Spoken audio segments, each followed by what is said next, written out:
Greetings.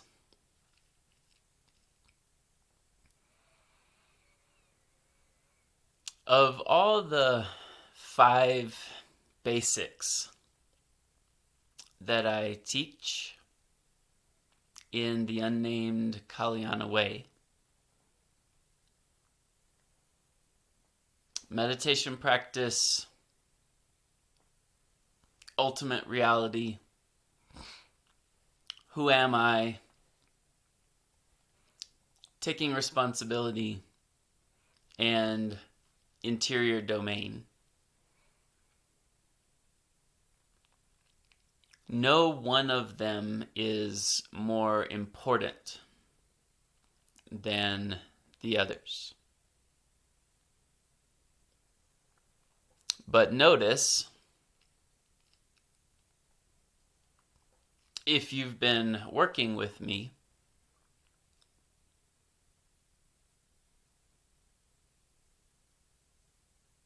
in the 5 basics, there's probably 1 or 2 that you favor, 1 or 2 techniques or principles or components that you emphasize, and maybe 1 or 2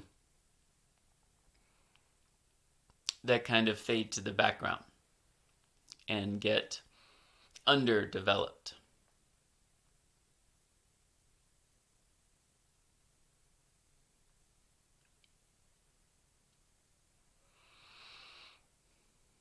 There is a subcategory of a practice, if you will, that I mention in my Unnamed Kaliana Way book that is very prominent in the workbook that some of you have done, and that you've probably heard me talk about here and there, but which I have recently gotten the inspiration to teach more officially and actually create a full course, and possibly even have a separate group meeting or call or gathering just for this practice, because it's so important. And that is working with koans.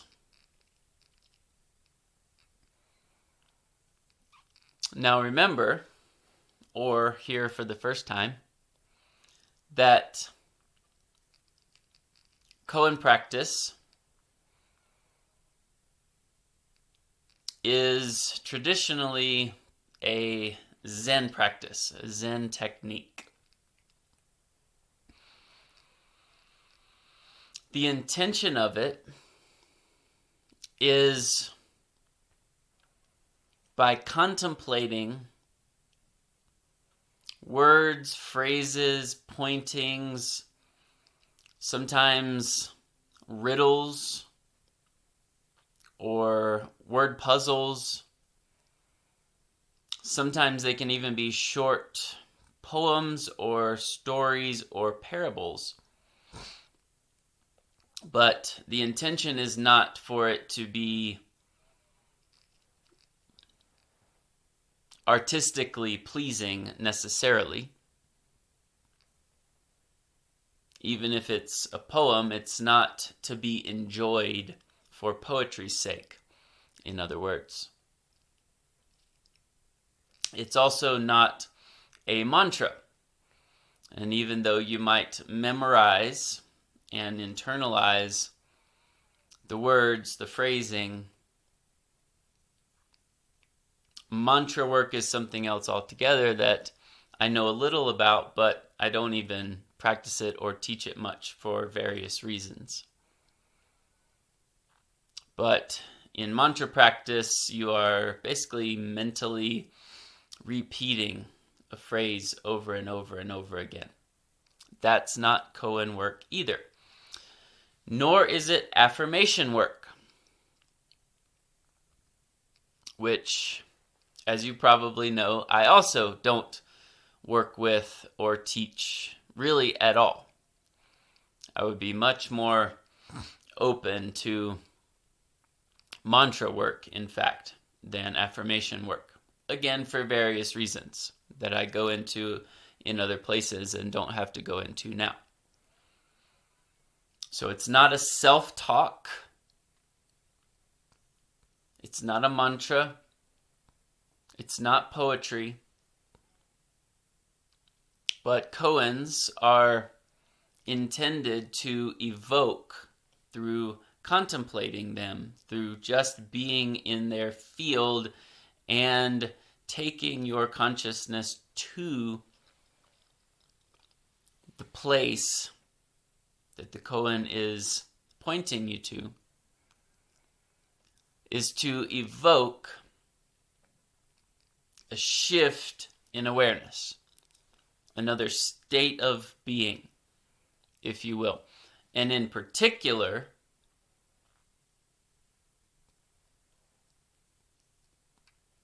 a facet of the ultimate reality.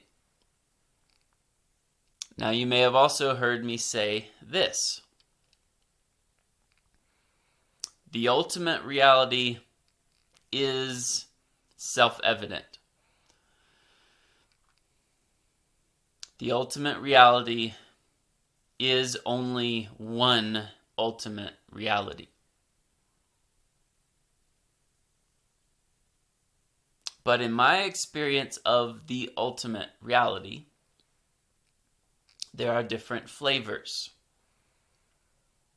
And this gets pretty paradoxical because ultimately, the ultimate is beyond all flavors, beyond all facets, beyond all details, beyond all perspectives. But at the same time, I believe and I experience that ultimate awareness, ultimate presence, ultimate present moment, ultimate beingness, etc., are slightly different shades of the same one ultimate reality and can be experienced differently, even though the ultimate reality itself is beyond experience.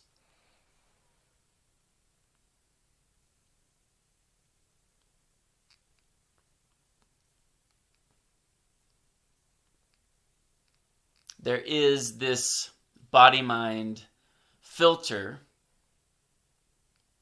perceiver, experiencer, interpreter of that which is beyond perception, experience, interpretation.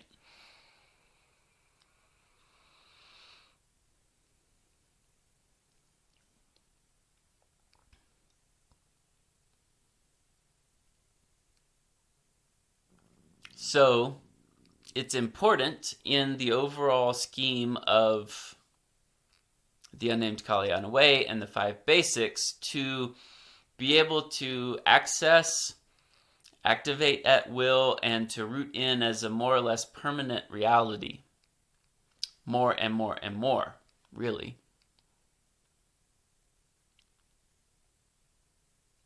The ultimate reality and all of the different facets and details of it. And in future teachings and publications, I already have outlined how I'm going to actually expand and take the ultimate reality even beyond itself into what I'm going to call the absolute and the supreme. But ultimate, absolute, and supreme are all still umbrellaed under what you might call the ultimate reality. Once you tip beyond relative into ultimate, then it's ultimate from there on out. But I've kind of subdivided it into ultimate, absolute, and supreme, which we'll talk about another time, another place. There are many ways to access the ultimate reality. There are many ways that it can be turned on for you, many ways for you to practice tuning into it. Koan work is just one of those, and I have found it to be very effective for me. I actually never worked with a teacher or in any other system or style in Koans. I just know about it, and it has emerged as a viable way to access the ultimate reality. And I've actually recently been working with some of my longtime students as well as some brand new students, specifically more intentionally with Koans. It might not be your cup of tea, but give it a try first, and notice if it's not just the ego saying it's not my cup of tea. Because this is very counter to our conditioning, this way of perceiving reality. It's very counter to our conditioning. So at first it might seem confusing or frustrating or annoying or out of reach, in which you should remember, even though the Koan practice itself, among all the other ways to approach the ultimate reality, is kind of a more cerebral experience at first until it sinks into the direct experience. It's a little more cerebral. It's kind of like solving a puzzle or a riddle or cracking a code. But at the same time, it's not something to figure out. It's not something to analyze. It's not something to think about. The ultimate reality itself is beyond the mind, is beyond concept, is beyond ideas. So give it a try. I know you'll get something out of it.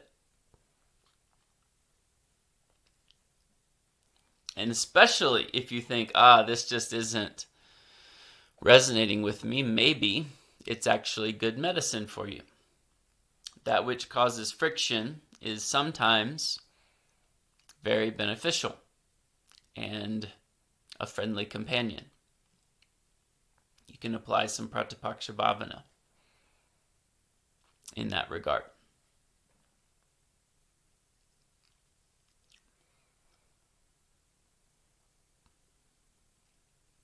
So the traditional way that Koan practice is implemented in the Zen tradition is directly between teacher and student.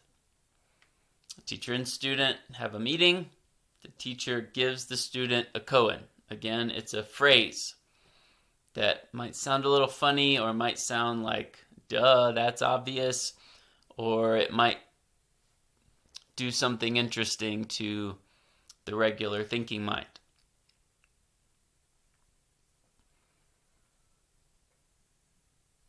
But the student then goes and contemplates it, wrestles with it for as long as necessary, or for a week, or for however long the teacher says.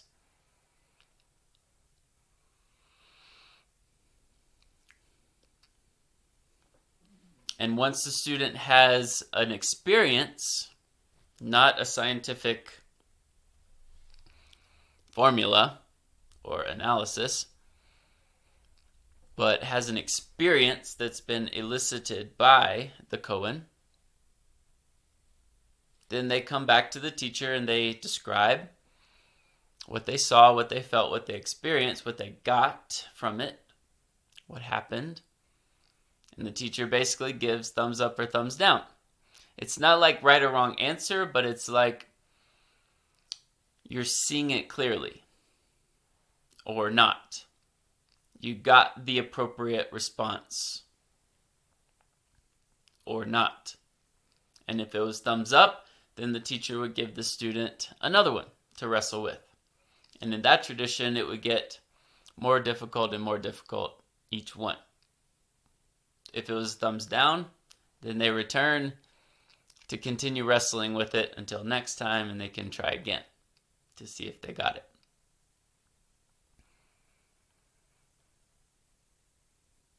One of the reasons that I'm inspired to do this Koan course is because I've actually recently been studying some cutting edge and also alternative, you might even say otherworldly,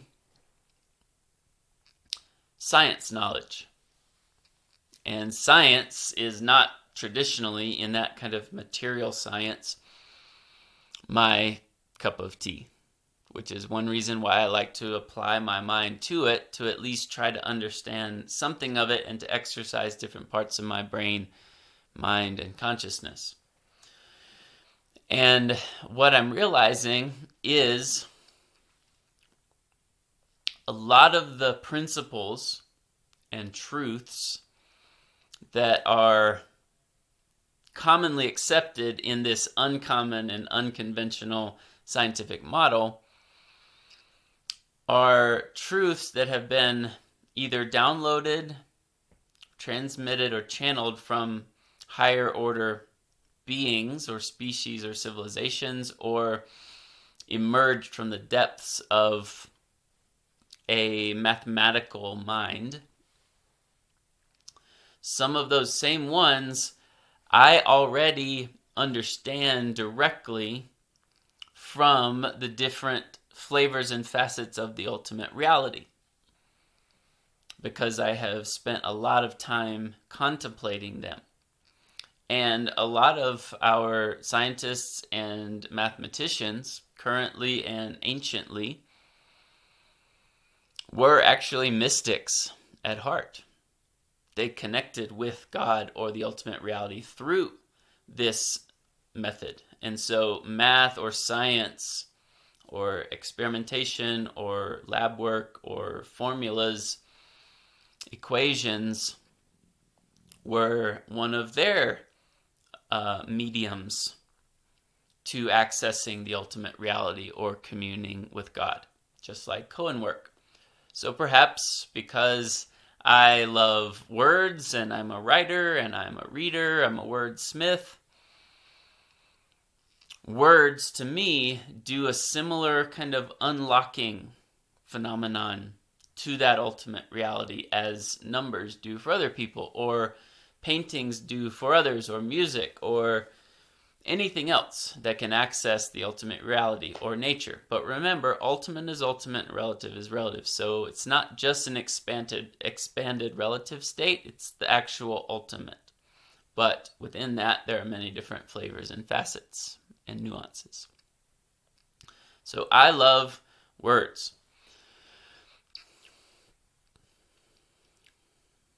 I've tried in my own Koan teaching with some of you and with others different formats. I've tried the slow and steady step-by-step teacher-student approach that I just described, which is popular in the Zen tradition. One at a time, one-on-one, wrestling, back and forth, question-answer kind of thing. I've also tried putting the koans into a workbook with some journal prompts, some questions to spark writing for yourself in regards to the koan.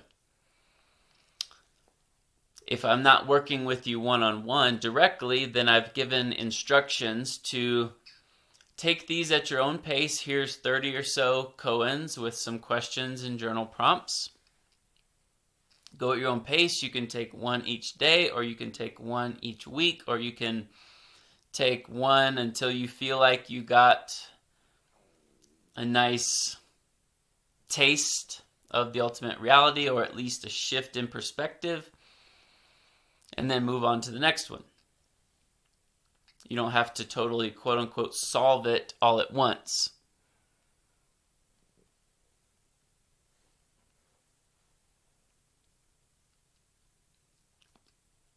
Because it is my opinion that especially in our current world, where our attention span is kind of waning by the day, these things really require commitment, attention, dedication, and going back to it over and over and over, just like any other skill or lifestyle that you're wanting to get better at or master. So that's one reason why I can kind of give it to you on your own and you go through it at your own pace. But it's also beneficial to check in with the teacher to see if the aimed for experience was elicited and that you're seeing clearly. But at the same time, not having to crack the code all at once before you go to the next one is also okay, because maybe what you missed in the first one you get from the next one. Because in my list of them, my collection of koans, it's not necessarily that they get harder and harder and more advanced and more advanced. So if you miss something here, then another light bulb might go off here, and then you fill in a gap back for this one 5 koans ago, etc. One of the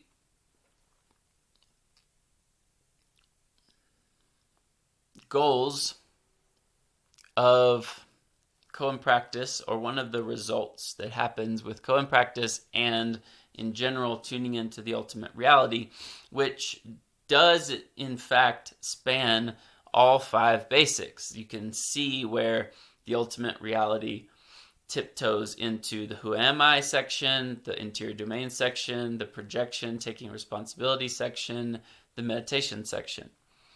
One of the goals or end results is a reorientation to truth, or clear seeing, if you will. The world we live in is inside out and upside down. We are not taught to see clearly or to perceive clearly the way things actually are, and it reflects in our language, speaking of words. So in my opinion, these koans help to reorient, which might also bring about a disorientation before a reorientation, because the way you're oriented now is backwards and inside out. You're not perceiving clearly based on conditioning. And there's a reason for that, which we can go into at another time. Why have we been taught the complete opposite of truth? But just like a good chiropractic adjustment, in the chiropractic world, there's a term called subluxation, which literally means beneath the light. Sublux, beneath light. So like less than optimal, less than perfect, if you will.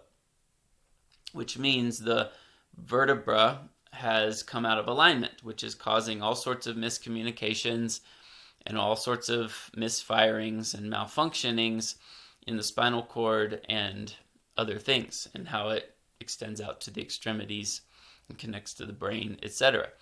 And all that's required is for the chiropractor to click the vertebra back into alignment,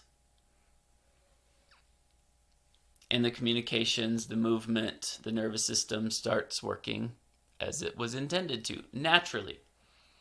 So it's my opinion that these koans simply do their work on you if you allow them to, if you apply your mind, not the ego mind. In all the traditions, there's a difference between like lower mind and higher mind, or ego mind and intuitive mind.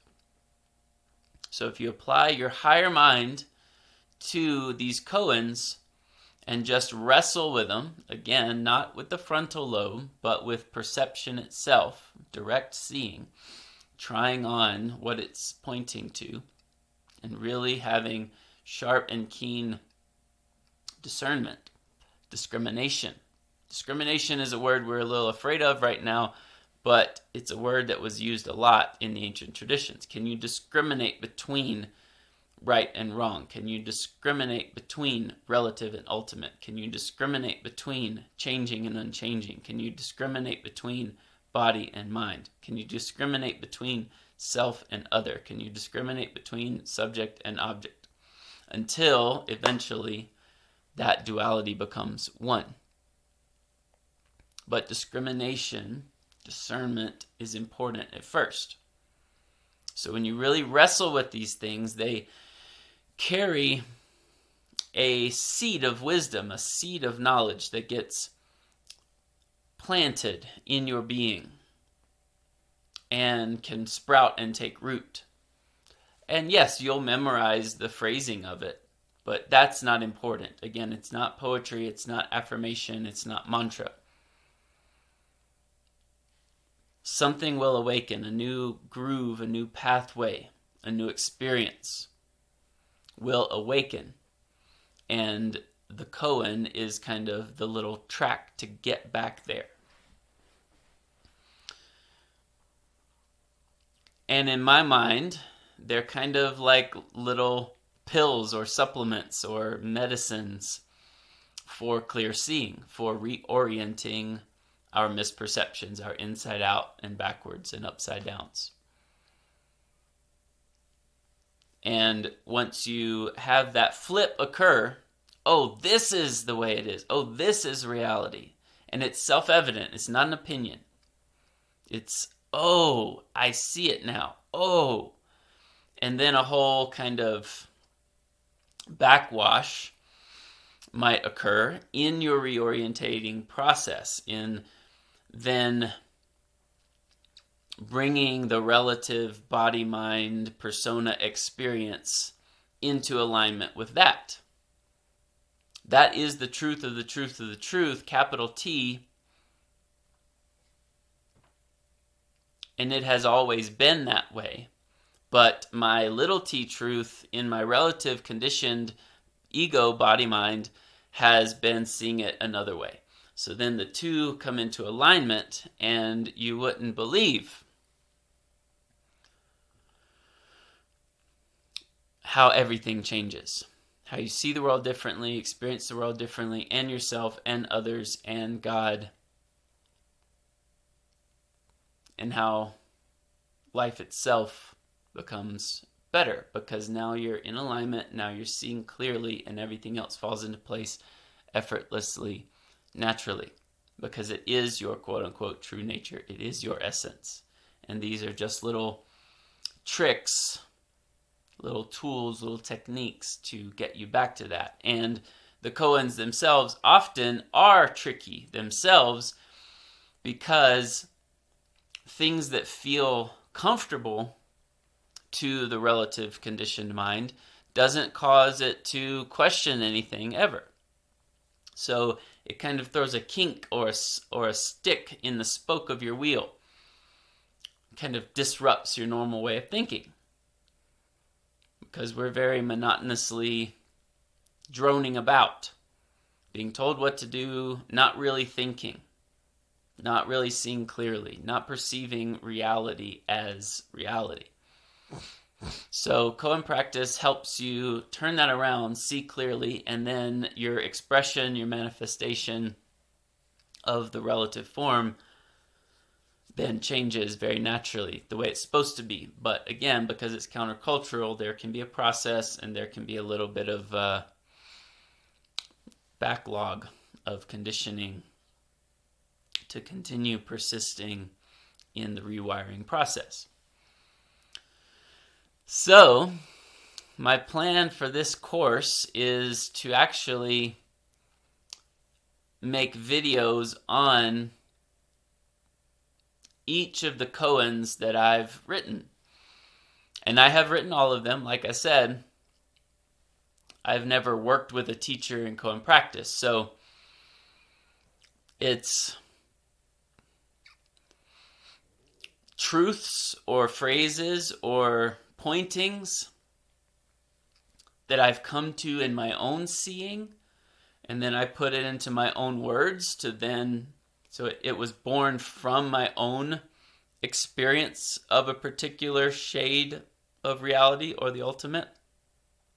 I put words to it because I like words. It's just like a mathematical formula that points to a truth in its own system. So it's a linguistic formula that I want to give to you, that if you can then solve the equation, quote unquote, hopefully you can experience the same place that it was born from. Some of them, language is language, and some of them,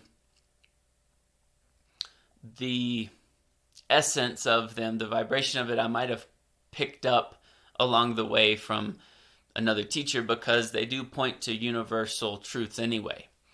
And so it's not plagiarism at all. It's universal truth. It's like many different teachers that I've learned from are saying a similar thing, but I have not explicitly copied this from anyone else.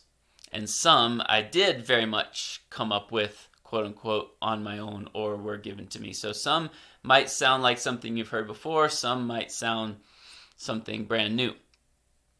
But this is not something that I've got from another system or from another teacher or mentor or influence. I've come up with it on my own based on my knowledge and understanding of Zen koans and just from my own practice. Which leads me to one final point, and that is the art or practice of contemplation, which is in fact different than meditation, and all the traditions have a difference. They might word it differently. Actually, the ancient Christian monastic tradition has a difference. In Latin, they say meditatio and contemplatio, meditation, contemplation. But interestingly enough, the way I use them and the way most of us use those two terms these days was actually opposite of the way they use them. So just let that go for now. But suffice it to say, for me, meditation is using a anchor or technique to focus your mind on, to take you into a meditative state. The goal in meditation is simply stay with that technique, like in my methods: turn and face your thoughts, gaze at the mind field, alert, alive, awake, attentive, phenomenal world, gaze behind your closed eyelids, etc. Those of you who have worked with me know I have many techniques. In meditation, you bring that technique to mind and you've set aside 10, 20, 30 minutes, however long, and your only goal is, when you notice the mind in autopilot or idle mode or distracted mode or wandering mode or analyzing mode or thinking mode, you simply notice that and return to the technique. Notice that and return to the technique as many times as it takes to shift you into not necessarily an ultimate space, but a meditative space, either subtle dream theta world or void causal delta world. And I'm not going to go into all that now, but the ultimate reality is supporting that, is upholding the meditative states. And meditation can be a gateway into an awakening of the ultimate, but meditative states are not equal necessarily to the ultimate. So, that is different than contemplation. Contemplation is taking a truth or contemplating a flower or the sunset or contemplating a concept like love or contemplating a koan, which means more like taking it deep into your heart or into your higher mind, like I'm saying, and just rolling it around in there, working with it in a more philosophical way. But philosophical way doesn't just have to mean cerebral, frontal lobe, analytical thinking only, but to get a relationship with it, to feel into it, to be with it, to see what it does to you, to see different angles of perception and perspective you can bring to it, to look clearly and deeply into something. That's contemplation, and it may shift you into a meditative state, an ultimate state, or not.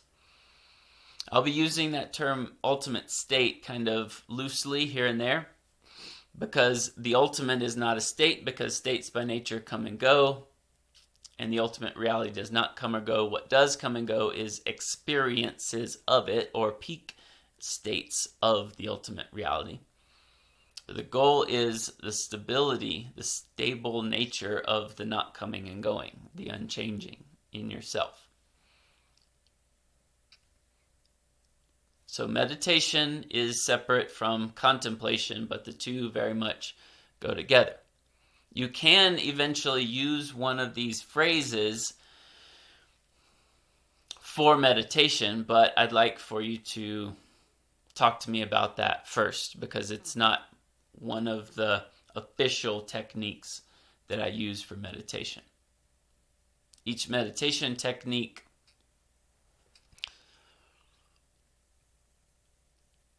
is slightly different. It really doesn't matter which technique you use in meditation. It's just something to occupy the mind, but at the same time, I like for you to exercise all of them. In contemplation, it does matter because the content of what you're contemplating is important. So my plan is to make a separate video for each koan. At least 30. I have many more than 30, but 30 is kind of my standard number that I work with students. So I want to make a video that will support your own contemplation of the koan. I want to give some pointings. I want to give some guidelines. I want to give some reflection, some of my own experience, some suggestions for how you can work with that koan. We'll probably also utilize some of the worksheets. I might put that up in the supplemental material folder of the group course.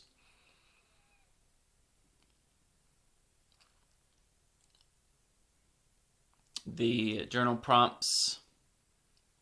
But mostly, I want you to just kind of immerse yourself in the koan, in the video I'm going to make, in the guidance I'm going to give, in my pointings, and watch it over and over.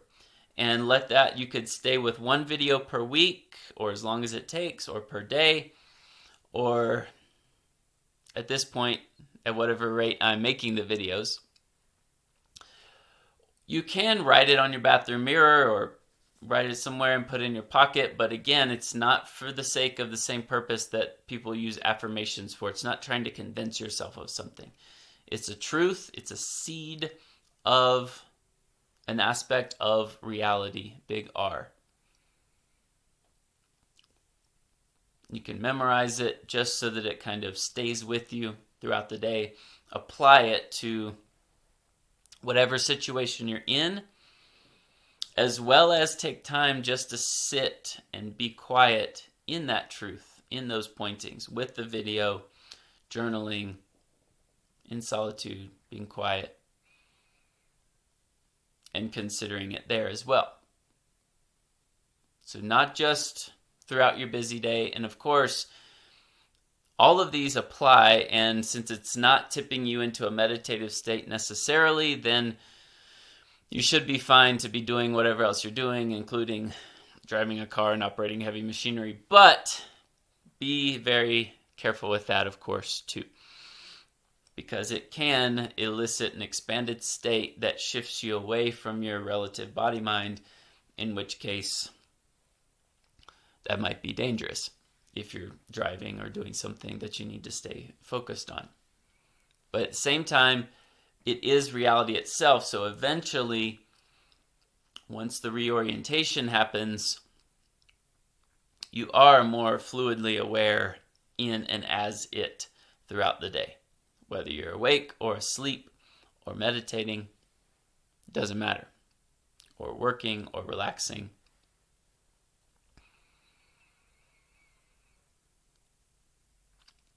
So I've been kind of blown away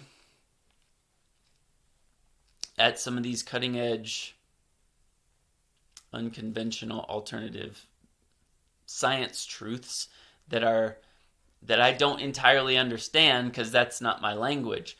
But as far as the details of the formulas and the equations, but I do translate it instantly over into my language, and it's exactly these koans. It's exactly this perception that I see on a moment-to-moment basis from the ultimate reality.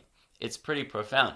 And I also think that it is of a higher plane, even though it is the truth of of the third dimensional plane. It is of a higher plane, and can also, for those of you interested in ascension, assist your ascension process. But remember, this is only one of the 5 basics and only one technique. So there's a lot of systems and traditions that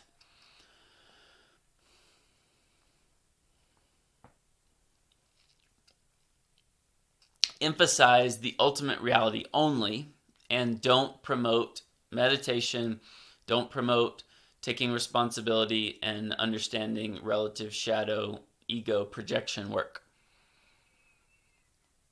And to me, you have to have both. Especially because if you have a very immature, unevolved, underdeveloped shadow side or subpersonality or relative self, when you awaken to this ultimate reality, that actually might get embedded more. It might perpetuate that. In the sense of freedom that the ultimate reality brings, quote unquote, free to do what I want, becomes very immature and irresponsible and careless. So I just have felt inspired to provide this course and to hone in more on koans in particular, but not as a replacement, just as a supplement for all the others. Because once you do start seeing clearly, hopefully that inspires even more of the interior work and the relative work and the shadow work and the projection work to see where you've not been seeing clearly. But that's not necessarily guaranteed. That's why we have so-called spiritual masters and enlightened beings that are in all kinds of scandals and misconduct. So it is important to have a moral compass set in the right direction, towards positive, towards light, towards good, rather than the inverse. And to have the desire and the practice and the knowledge and the commitment to do the relative cleanup work or maturing work, healing work in the rest of what I teach. But I do think that this reorientation will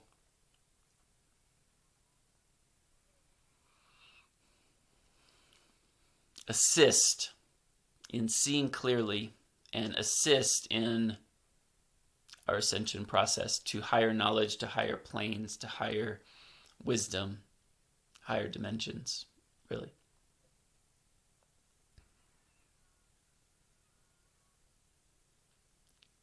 So this is going to be a course in and of itself that will probably eventually have a weekly group check-in once I get enough people interested.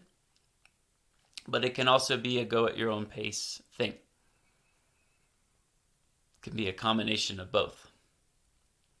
For some of you that I'm already working in that customized one-on-one kind of way on a month-to-month basis with, then I'll probably just quote-unquote grandfather you in and let you experience this too, because I do think it's so very important. But if you are purchasing and paying for and signing up for and participating in individual courses that I offer, at this point I have yoga, meditation / the 5 basics,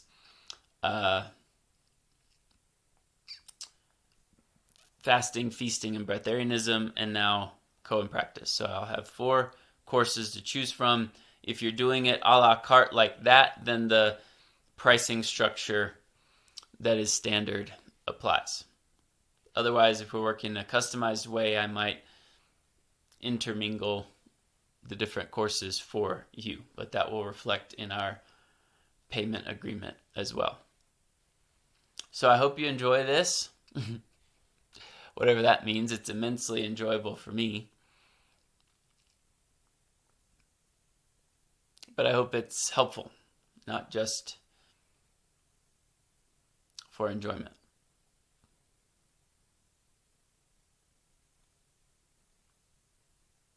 I hope eventually what is helpful is enjoyable for you.